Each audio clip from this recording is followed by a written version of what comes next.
Summer 1944. The wind off the channel combed the wheat of Normandy, like a reminder that freedom was close, but not yet won. The village of Saint-Étienne-du-Val had been liberated only the day before. Half its houses were blackened shells, the other half hung white cloths from windows like prayers. Bravo squad of the 29th Infantry Division bivouacked at the village edge, backs against a collapsed barn. Tarps for roofs, rifles against old crates, sweat and cordite in the air. Among the men stood Sergeant David Carter, 23 Ohio, and his closest friend, Corporal Michael Mike Turner, Pennsylvania blonde, loud and warm enough to heat the coldest room. They'd met at Fort Benning. David was meticulous, a map scribbler, a procedure man. Mike shot like he'd been born with a trigger under his finger. One was foresight, the other force. Together they were, as the squad joked, the lock and key David locked down. Risk. Mike opened a way through.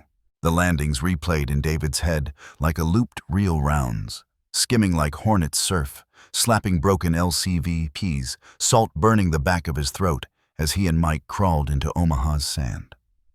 They lived by hugging ditches, by a helmet that happened to catch the round, meant for Mike by David counting the rhythm of the guns to sprint between barrages.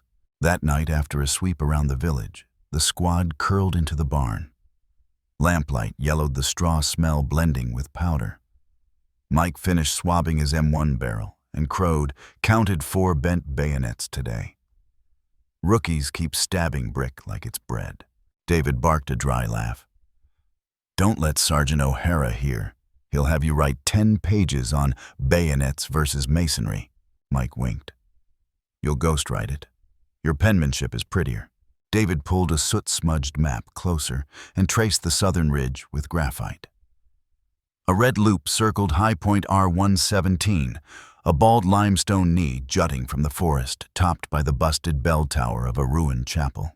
From there, intel said you could sweep the enemy supply road running the valley. Sergeant O'Hara paced the line, voice booming in a half-empty room. "Tomorrow 0500 Bravo moves. Objective cross the woods, seize R117, hold until Charlie relieves." "Piece of cake." "Hardtack cake," Mike muttered, drawing muffled snickers that died the instant O'Hara looked. When the others slept, David didn't. He took a small photo from his pocket, his parents in front of the Ohio corn, a maple tree shouldering the frame. His mother had tucked in a note. "Don't worry the fields. Your father and Will have them. You just keep yourself safe." He read it until the ink fuzzed. Across the barn, Mike snored lightly, one hand still on the stock. Dawn poured a milk-thick fog through the trees.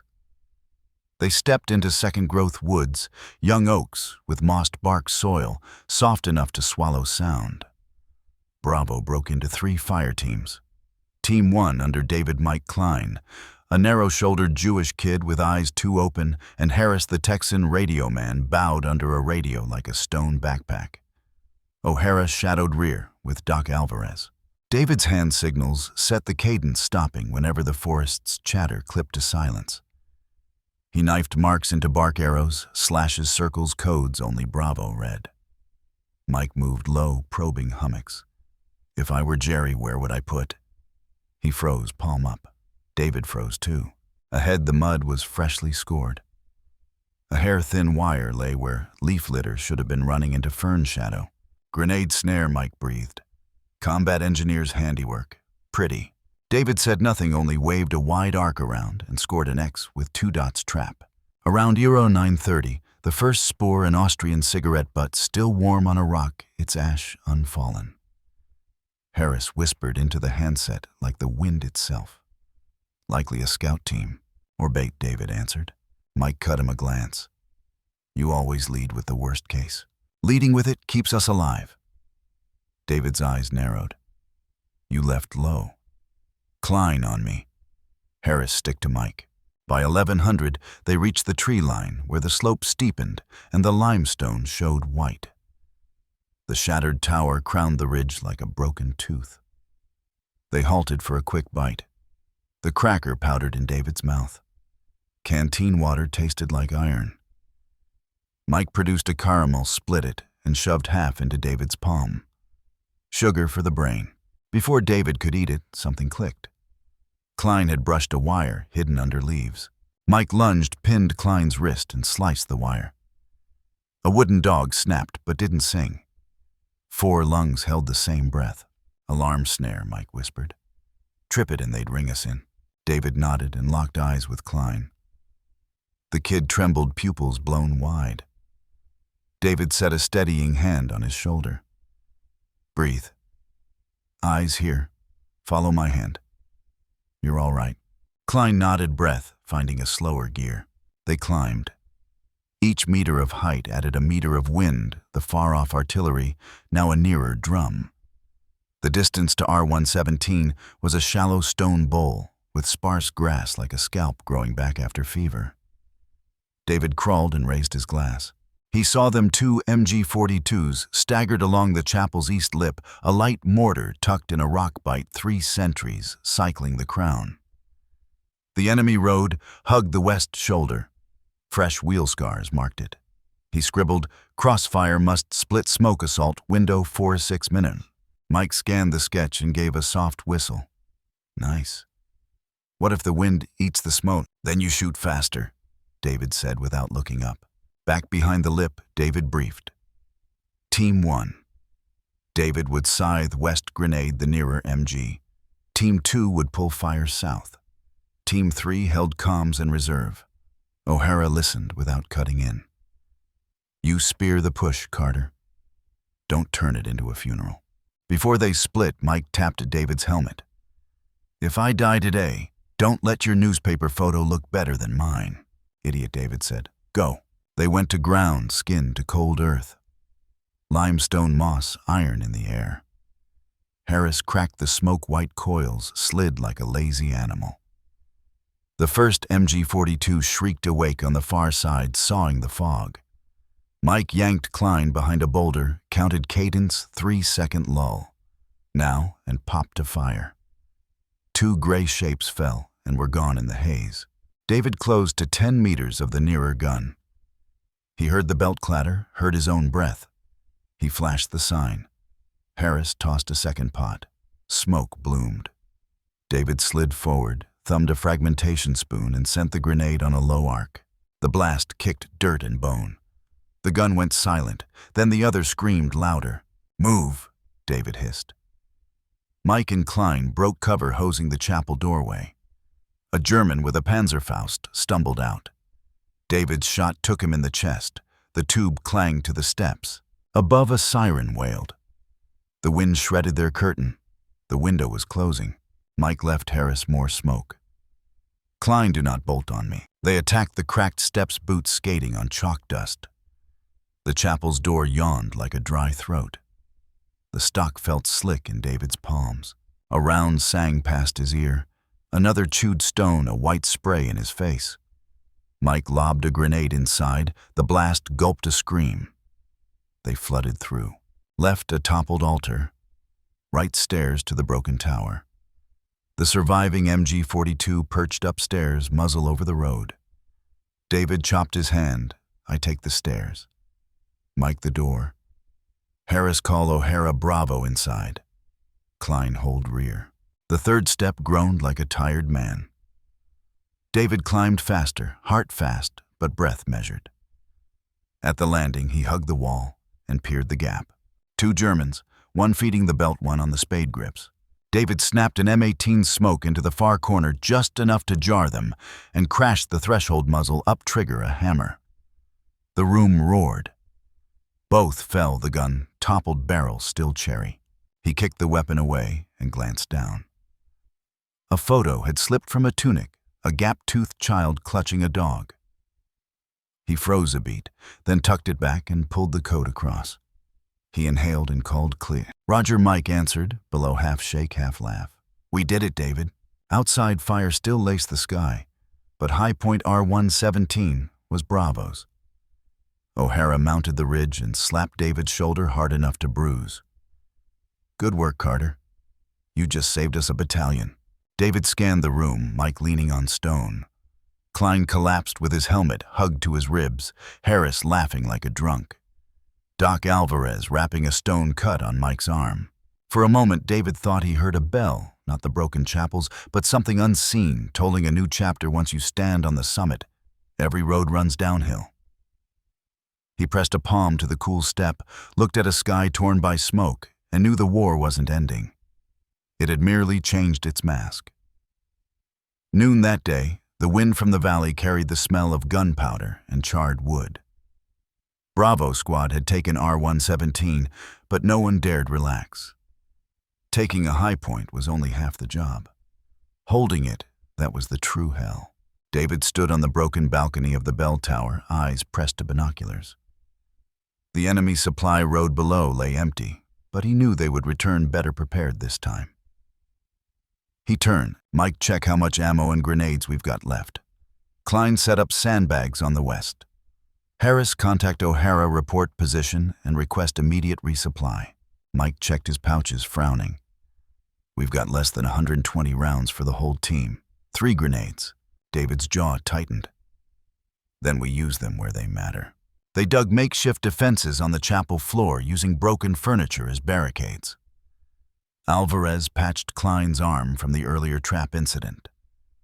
Mike kept glancing toward the slope, voice low. They'll hit us tonight. David knew he was right. When the sun fell, the enemy would climb under cover of darkness, and the wind up here would carry their muzzle smoke away, making them easier to spot. By late afternoon, Harris picked up a strange radio signal. German voices fast and clipped. David had him record every phrase. They caught a few words. Nacht night, fire links left. Mike's brow furrowed. They'll attack from the east and swing left. David nodded, set claymores on that path. Klein, you're with Mike. By sunset, the traps were in place. The squad split into positions waiting. Cold wind slipped under their jackets and into their bones. The first shots came at 22:14, a burst of MG-42 fire from a distance, then dark figures crawling up the eastern slope. David barked, "Hold until they're close, hold!" Mike lay prone, eye to his scope, sweat dripping despite the cold. When the first wave closed to 30 meters, David gave the order, fire. The claymore blast ripped the night apart. Sparks and flashes lit falling bodies. But from the south, another group surged forward using the east fight as cover. David switched instantly Klein on me. They sprinted to the south flank, bullets tearing the ground around them. Mike provided cover, but a round grazed his cheek, leaving a hot line of blood. I'm fine. Keep firing, Mike yelled, though. His eyes flashed pain. David and Klein pushed the southern attackers back, but suddenly a flare burst overhead. R-117 lit up like daylight, turning Bravo into silhouettes for enemy snipers. A scream. Harris took a round to the shoulder. The radio clattered to the ground, antenna snapping. Alvarez dragged him inside, blood soaking the chapel floor. David knew they were cut off. No resupply. Just them, their ammo, and willpower. That night stretched into an eternity. Every wave they repelled cost them another man. By dawn, only half the squad stood. David, Mike, Klein, Alvarez. The survivors of Team 1 looked down from R-117 over a valley of corpses and smoke. Mike panted, giving a bitter laugh. We held it. But how long till we lose it? David said nothing. He knew holding it today didn't mean holding it tomorrow. 3 days after holding R-117, orders came from HQ Bravo was to withdraw. Recon reported enemy forces massing on 3 sides backed by heavy artillery. Staying meant suicide. David didn't like the order, but he knew a depleted squad low on ammo couldn't fight a battalion. What he didn't expect was that retreat could be deadlier than assault. 04:30 hours. Still dark. Fog smothered the valley. Bravo moved in single file quietly down a narrow northern track. Mike was right behind David's steps, steady M1 tight to his chest. Klein and Alvarez in the middle, Harris, shoulder-bandaged, radio broken, was supported by 2 others. After half an hour, David heard a faint click. Instinct shot his hand up, halt. Everyone froze. From ahead, a flash, then a deafening blast ripped the hillside. Ambush. An MG-42 roared, shredding the fog. Rounds hissed overhead, sparking against rock. Alvarez shouted, "Cover now." David yanked Mike behind a rock outcrop. But Klein screamed. Shrapnel had torn into his leg, pitching him onto the trail. Without hesitation, Mike lunged out, firing at the muzzle flashes, grabbing Klein. Bullets chewed the dirt around them. David fired back, trying to shield them, but the enemy was more numerous than expected. A grenade rolled in. "Down," David yelled too late. It detonated just as Mike dragged Klein to the edge of cover. Shrapnel shredded Klein's left arm and threw Mike into the embankment. David scrambled forward, dragging them both in. Mike groaned, blood soaking his jacket. Klein's face was pale eyes, unfocused. With no choice, David signaled a push west along a narrow deer path.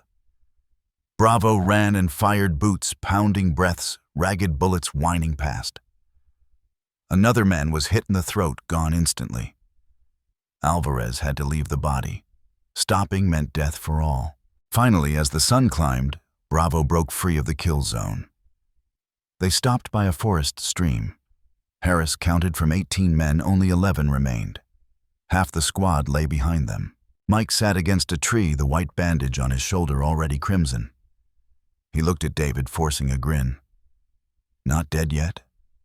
"But close." David said nothing. He gripped Mike's hand, feeling the faint thud of his heartbeat under the bandage. Inside, an unease churned. This felt like only the beginning of their losses. 2 days after the retreat, Bravo was ordered to hold in an abandoned village on the forest edge. The 11 survivors were reinforced by 9 replacements from the rear. They were young, still carrying that fresh recruit look, short-cropped hair, uniform still smelling of cloth dye, eyes untested by combat. Mike glanced at them, shaking his head at David. "They look like school kids skipping class to play soldier." David said nothing. He knew inexperience could be deadlier than being undermanned. That first night, David assigned guard posts. He repeated the orders: no smoking, no fires, no wandering, keep silent. For battle-hardened soldiers, this was instinct. For the new ones, it was just a paragraph from the field manual. Around hour 100, David was scanning through binoculars when he caught the scent of cigarette smoke. He turned. One of the new boys, baby-faced, was taking a long drag at a window. The burning tip glowed like a beacon in the dark. David stormed over, snatching the cigarette. "You just signed our death warrant," but it was already too late. Mortar shells whistled in from the distance, the first explosions tearing up the village edge. Window glass shattered, dirt and debris flying. From the tree line, machine guns raked the buildings. The enemy had found them, David shouted. "Positions. Mike east, flank Klein with me. Alvarez, tend the wounded." The replacements panicked, firing wildly without order. One stumbled while reloading and caught a round in the chest. Blood fountained dark in the dim light. The enemy pressed from 3 sides, flares lighting the shattered rooftops. Mike cut down 2, closing in on the wall, but his ammo was running low. "David, I've got 1 mag left." "Hold on. Reinforcements are coming," David yelled back, though he wasn't sure. A grenade went off right at the doorway, tossing 2 new soldiers into the yard. Alvarez managed to drag one back. The other was gone. Klein took shrapnel to the gut, curling up, but still firing at any shadow crossing his sights. 40 minutes later, the gunfire slackened, not because the enemy had pulled back, but because Bravo was nearly out of ammo. David, Mike, Klein, Alvarez. The last 4 fell back to the final building, brick walls riddled with holes. David glanced around. From 20 men, only they remained. Mike wiped blood from his cheek, giving a bitter grin. "Guess Bravo's a 4-man squad now." David swallowed hard, eyes locked on the doorway. He knew if reinforcements didn't arrive within the hour, there would be no one left to joke. That night at 3:40, flares split the village sky again. David looked up and felt his gut knot. The enemy was back this time with heavier artillery. There was no time to breathe. The whistling shells came first, then the village shook under a storm of explosions. Brick walls, shattered roofs caved in. Fragments of stone, steel, and dust filled the air. Mike shouted, "We can't hold here. We're out of ammo." David checked his magazine, empty. Klein and Alvarez were no better. They had only a couple of smoke grenades left. There was no way to fight back against this kind of firepower. David signaled the retreat. They slipped through dark alleys, keeping away from flare light. Every step crunched rubble splashed through cold pools of blood. Behind them, the gunfire and screaming raged on. At the forest's edge, they found a low rock hollow enough to cover 4 men. But Klein was badly wounded from before bandaged stomach soaked through. Every step made him stumble more. David and Mike took turns supporting him until they reached a steep slope. Klein stopped, face pale. "I can't go further." "We'll drag you," Mike snapped. "No. If you drag me, we all die. They're closing in." Klein locked eyes with David, gaze steady. "I'll go the other way. Make noise. Pull them off you. You have to live." David shook his head. "No. We'll find another way." Klein gave a faint, tired smile. "Don't waste it. This is the only chance." Before they could argue, Klein tossed his empty rifle aside, pulled his last smoke grenade, and staggered away in the opposite direction. Seconds later came shout stones rolling, then Klein's silhouette vanished into the dark. Mike clenched his jaw, gripping his empty M1. Alvarez bowed his head, lips moving in silent prayer. David could only signal them forward, his chest tight. Thanks to the noise and smoke from Klein's direction, the remaining 3 slipped deeper into the forest, finding a wind-sheltered crevice to hide. Far away, gunfire echoed. Then silence. No one spoke, but all 3 knew Klein wasn't coming back.